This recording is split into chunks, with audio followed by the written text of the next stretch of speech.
ರಾಷ್ಟ್ರಪತಿ ಪೊಲೀಸ್ ಪದಕಕ್ಕೆ ಭಾಜನರಾದ ಮುಖ್ಯ ಪೇದೆ ಅಬ್ದುಲ್ ರಬ್ಬಾನಿಗೆ ಸನ್ಮಾನ. ಕಾಯಕವೇ ಕೈಲಾಸವೆಂಬ ಸರ್ವಜ್ಞನ ವಚನದಂತೆ ಮಾಡುವ ಕೆಲಸವನ್ನ ದೇವರ ಕೆಲಸವೆಂದು ಭಾವಿಸಿ ನ್ಯಾಯ ನಿಷ್ಠೆಯಿಂದ ಕರ್ತವ್ಯ ನಿರ್ವಹಿಸಿದಾಗ ಉನ್ನತ ಸ್ಥಾನಕ್ಕೆ ಏರುವುದರ ಜೊತೆಗೆ ಮನಸ್ಸಿಗೂ ಶಾಂತಿ ನೆಮ್ಮದಿ ದೊರೆಯುತ್ತದೆ ಎಂದು ರಾಷ್ಟ್ರಪತಿ ಪೊಲೀಸ್ ಶ್ಲಾಘನೀಯ ಪದಕಕ್ಕೆ ಭಾಜನರಾಗಿರುವ ಮುಖ್ಯ ಪೇದೆ ಅಬ್ದುಲ್ ರಬ್ಬಾನಿ ಹೇಳಿದರು.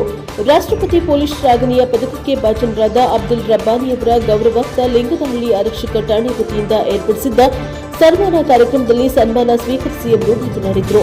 ಆರಕ್ಷಕ ಇಲಾಖೆಯ ರಾಜ್ಯದ ಜನರ ಕಷ್ಟ ಸುಖಗಳಿಗೆ ನೇರವಾಗಿ ಸ್ಪಂದಿಸುವ ಇಲಾಖೆಯಾಗಿದೆ. ಇಲ್ಲಿ ಕಾರ್ಯನಿರ್ವಹಿಸುವ ಅಧಿಕಾರಿ ಮತ್ತು ಸಿಬ್ಬಂದಿ ವರ್ಗದವರು ಬಡವ ಶ್ರೀಮಂತ ಎಂಬ ಯಾವುದೇ ಭೇದ ಭಾವವಿಲ್ಲದೆ ತಮ್ಮ ಗಮನಕ್ಕೆ ಬರುವ ಸಮಸ್ಯೆಗಳಿಗೆ ನ್ಯಾಯ ನಿಷ್ಠೆಯಿಂದ ಸ್ಪಂದಿಸಿ ಕರ್ತವ್ಯ ನಿರ್ವಹಿಸಿದರೆ ಇಲಾಖೆಯ ಜೊತೆಗೆ ಸಾರ್ವಜನಿಕರಿಂದಲೂ ಮೆಚ್ಚುಗೆ ಗಳಿಸಬಹುದು ಎಂದರು. ಅಭಿನಂದನಾ ಸಮಾರಂಭದಲ್ಲಿ ಮಾತನಾಡಿದ ಲಿಂಗದಹಳ್ಳಿ ಆರಕ್ಷಕ ಠಾಣಾಧಿಕಾರಿ ರಾಜ್ಕುಮಾರ್ ಹುತ್ತಲಿ, ತಾವು ಇತ್ತೀಚೆಗಷ್ಟೇ ಚಿಕ್ಕಮಗಳೂರು ಜಿಲ್ಲೆಗೆ ವರ್ಗಾವಣೆಯಾಗಿ ಬಂದಿದ್ದರು. ಅಬ್ದುಲ್ ರವಾನಿ ಅವರ ಕಾರ್ಯಕ್ಷಮತೆ ಹಾಗೂ ಸೇವೆಯ ಬಗ್ಗೆ ತಿಳಿದುಕೊಂಡಿದ್ದೇನೆ.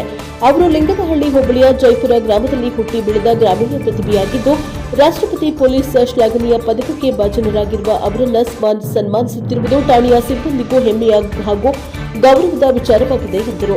ಈ ಸಂದರ್ಭದಲ್ಲಿ ಲಿಂಗದಹಳ್ಳಿ ಆರಕ್ಷಕ ಠಾಣೆಯ ಕ್ರೈಂ ವಿಭಾಗದ ಪಿಎಸ್ಐ ಮಂಜುಳಾಬಾಯಿ, ಸಿಬ್ಬಂದಿಗಳಾದ ಮಲ್ಲಿಕಾರ್ಜುನ್, ಗಿರೀಶ್, ಸಿದ್ದೇಶ್, ಈಶ್ವರ ನಾಯಕ್, ಓಂಕಾರಪ್ಪ, ವಿಶ್ವನಾಥ್, ಹನುಮನಾಯಕ್ ಸೇರಿದಂತೆ ಮತ್ತಿತರರು ಉಪಸ್ಥಿತರಿದ್ದು ಅಬ್ದುಲ್ ರಬ್ಬಾನಿ ಅವರನ್ನು ಅಭಿನಂದಿಸಿ ಸನ್ಮಾನಿಸಿದರು.